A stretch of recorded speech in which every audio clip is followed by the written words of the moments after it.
पहले चुनाव में ज़रूर उस अपने वोट का इस्तेमाल करिए। मैं आपको शुक्रिया अदा करने भी आया हूं कि आपने अपना कीमती वक्त निकालकर आज की इस मीटिंग में आपने शिरकत की। आपका बेहद शुक्रिया। अल्लाह आपके जज्बे को और मजबूत करे और मजलिस से वाबस्तगियों को अल्लाह आपके नस्लों में दाखिल कर दे। मेरे अजीज दोस्तों और बुजुर्गों, मजलिस इत्तेहादुल मुस्लिमीन के एक सिपाही होने के नाते मैं आपको ये बताने आया हूं कि हम सियासत या राजनीति पिछले 70 साल से मजलिस इत्तेहादुल मुस्लिमीन अमली सियासत में हिस्सा ले रही है। हम सियासत या राजनीति हमारे लिए कोई तिजारत नहीं है, कोई दौलत कमाने का जरिया नहीं है। हमारे लिए सियासत में, भारत की जमहूरियत में हिस्सा लेने का मकसद ये है कि हमको हमारा हक मिले, मजलूमों से इंसाफ हो, कमजोरों को ताकतवर बनाया जाए, गरीबों को उठाया जाए, माँ और बहनों को आप उनका हक मिले और जो भारत के संविधान में जो कमजोरों के ताल्लुक से बाबा साहेब अम्बेडकर ने लिखा, वो तमाम चीजों को हासिल किया जाए।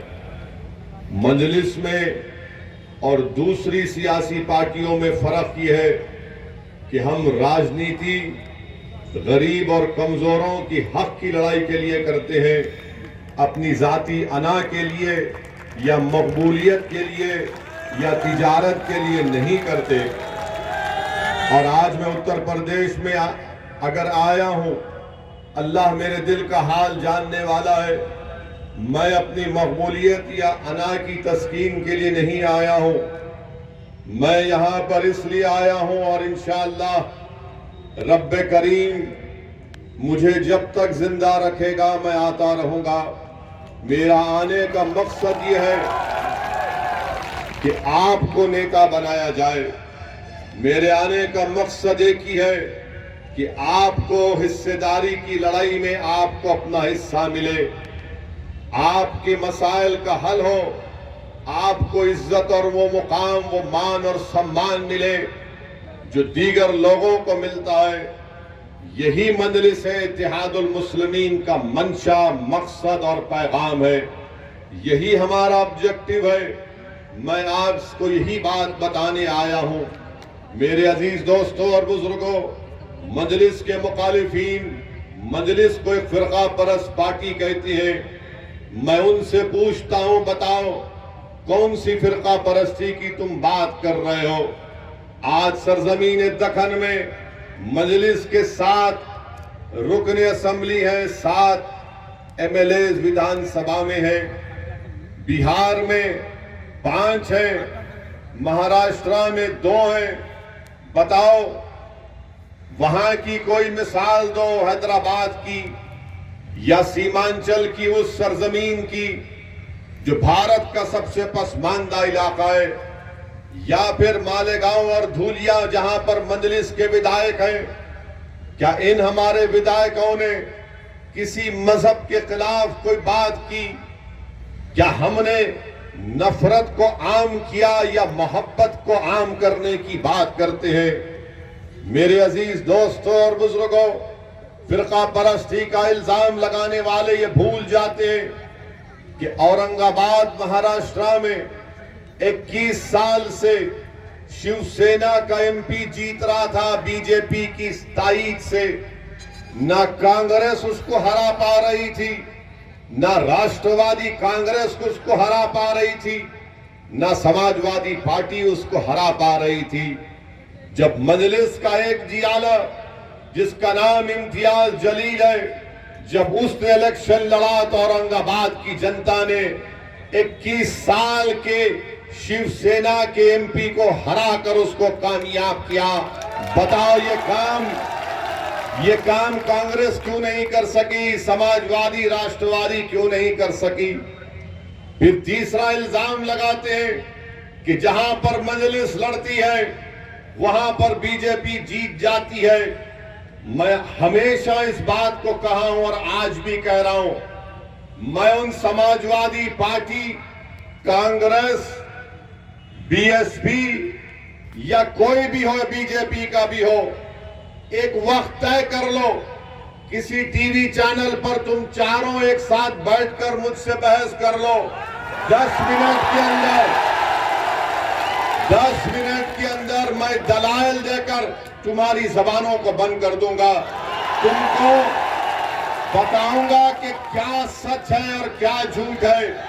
मगर इनका मसला यह है क्योंकि असदुद्दीन ओवैसी हक की आवाज को उठाता है। असदुद्दीन ओवैसी संविधान के दायरे में रहकर संविधान ने जिन बातों का जिक्र किया, क्या किया संविधान ने जिक्र? संविधान ने कहा लिबर्टी, उसके माने आजादी। संविधान ने कहा जस्टिस, उसके माने इंसाफ। संविधान ने कहा फ्रेटर्निटी, उसके माने भाईचारगी। Liberty, equality, fraternity, justice, equality के माने मसावात। मेरी लड़ाई यही है। मैं आजादी चाहता हूं। किससे आजादी चाहता हूं? फिरका परस्त ताकतों के जुल्म से। मैं आजादी चाहता हूं किससे? मैं आजादी चाहता हूं उन पार्टियों से जो आरएसएस का उम्मीदवार हसनपुर में उतारकर मुझसे कह रहे हैं कि तुम गुलामी इसकी करो। मैं भाईचारगी चाहता हूं। मैं भाईचारगी, फ्रेटर्निटी चाहता हूं। क्या चाहता हूं? इसीलिए हमने भागीदारी परिवर्तन मोर्चा को बनाया। मैं जब इंसाफ की, जस्टिस की बात करता हूं तो मेरा मानना यह है कि उत्तर प्रदेश के हर मैदान में मुझसे इंसाफ किया जाना चाहिए। शिक्षा में, ठेकेदारी में, पुलिस की भर्ती में ये इंसाफ की हम बात करते हैं। इक्वालिटी की जब बात, मसावात की बात जब हम करते हैं तो हमारा मानना यह है कि जब तुम्हारे मंच पर सब लोग बैठ सकते हैं तो फिर मैं क्यों तुम्हारे साथ नहीं खड़ा हो सकता?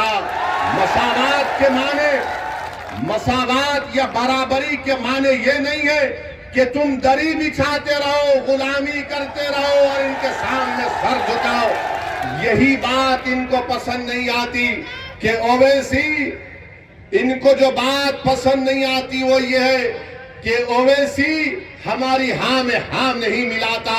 नहीं मिलाऊंगा, नहीं मिलाऊंगा। जो बीजेपी गलत काम करेगी तो उसके खिलाफ आवाज उठाऊंगा। अगर इस मुल्क को, जिसको हमारे उलमाए किराम ने अपने खून से आजाद किया, इस मुल्क को सन 57 की जंग आजादी में हमारे उलमाए किराम ने जिहाद का फतवा अंग्रेजों के खिलाफ दिया। अल्लामा फजल हक खैराबादी रहमतुल्लाह अलैह ने काला पानी की सजा को कबूल किया। फांसी के बंदे को मुस्कुराकर अपने गले में डाला मगर अंग्रेजों के सामने अपनी गर्दन को नहीं झुकाया। रेशमी रुमाल की तहरीक चलाने वालों ने माल्टा की जेल में सालों गुजार दिए। हमने इस मुल्क को अपने खून से आजाद करवाया। ये मुल्क मेरा भी है, सबका मुल्क है।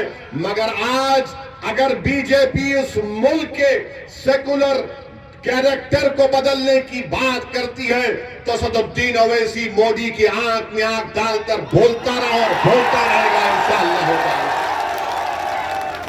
अगर कोई ये समझता है कि उत्तर प्रदेश के बीजेपी के मुख्यमंत्री के खिलाफ तकरीर करने से मेरी आवाज को दबा दिया जाएगा तो याद रखो, जब तक जिंदा हूं सच बोलता रहूंगा, तुम्हारी ताकत मुझे दबा नहीं पाएगी। आज इल्जाम लगाते हैं कि मजलिस के लड़ने से बीजेपी जीत जाती है। बोलते हैं ना, सुना आपने? बहुत से मुनाफिकीन है जो ये बात को करते रहती है। मैं उनसे कह रहा हूं, अगर तुम्हारे दिल में तुम्हारी सोच में अगर राई बराबर जमीर जिंदा है तो सुनो मेरी इस बात को। बताओ 2014 के पार्लियामेंट के चुनाव हुए थे, क्या ओवैसी की पार्टी यहां से लड़ी थी? 75 लोकसभा की सीट पर बीजेपी कामयाब हो गई, मेरी वजह से जीती। समाजवादी पार्टी के 5 यादव परिवार के लोग कामयाब हो गए थे, याद है ना? 5 कामयाब हो गए। फिर 2017 का विधानसभा का चुनाव आया, हम लड़े इलेक्शन, मगर 400 विधानसभा की सीटें हैं, वहां पर कैसे बीजेपी जीत गई? समाजवादी कांग्रेस के साथ बसपा अपनी ताकत पर लड़ रही थी, मगर इल्जाम किस पे लगाते हैं? नहीं, ओवैसी आया था। 2019 का लोकसभा का चुनाव हुआ, हम नहीं थे, समाजवादी और बसपा मिलकर लड़े, बहन जी और ये मोहतरम मिलकर लड़े। और दिल्ली में एक तंजीम है, उसका नाम है CSDS। CSDS ने तमाम आदादो शुमार डेटा को जमा करके कहा कि 2019 के लोकसभा के चुनाव में 75% उत्तर प्रदेश के अल्पसंख्यक समाज के मुसलमानों ने सपा और BSP को वोट दिया। 75%। तब भी 15 जीते। अब 15 में कौन जीते? पिताजी, बेटा आजम खान, शफीकुर रहमान बर्क साहब और डॉक्टर ST हसन। हम नहीं थे। हमारे क्या अजिन्नात जाकर इनको बोले कि बीजेपी को जिता दो? राहुल गांधी अमेठी हार गए, केरल चले गए, तो कांग्रेसी बोलते ने ओवैसी की वजह से। अब ऐसा हाल हो गया कि अगर हम रास्ते से गाड़ी से चले गए और किसी घर में सपा के या कांग्रेसी के घर में भैंस दूध देने वाली है, सुबह में दूध नहीं दी तो बोलेंगे ओवैसी गया तो इसको दूध नहीं दे रही। अब आप इनसे पूछिए कि ओवैसी की वजह से बीजेपी जीत रही है या तुम्हारी नाअहली की वजह से बीजेपी जीत रही है? ये नाअहल है, इन पर एतबार नहीं किया जा सकता। अच्छा, और एक मंजलिस की मुखालिफ एक बात करते, मुखालिफीन क्या कहते? अब चुनाव आ गया, अब इनके तमाम ये अहले मुनाफिक फिरते हैं, हर जगह बैठकर जिस तरह शैतान कान में खुसखुस करता है ना, ये शुरू कर दी अपना खुसखुस। क्या बोलेंगे? जिंदगी मौत का चुनाव है, बोलेंगे ना? बोल रहे हैं ना? ए बेटा, जिंदगी मौत का चुनाव है, गड़बड़ मत कर दियो। अब ये जिंदगी मौत का चुनाव क्या 2002 में नहीं हुआ? ये जिंदगी और मौत का चुनाव 2007 में नहीं हुआ?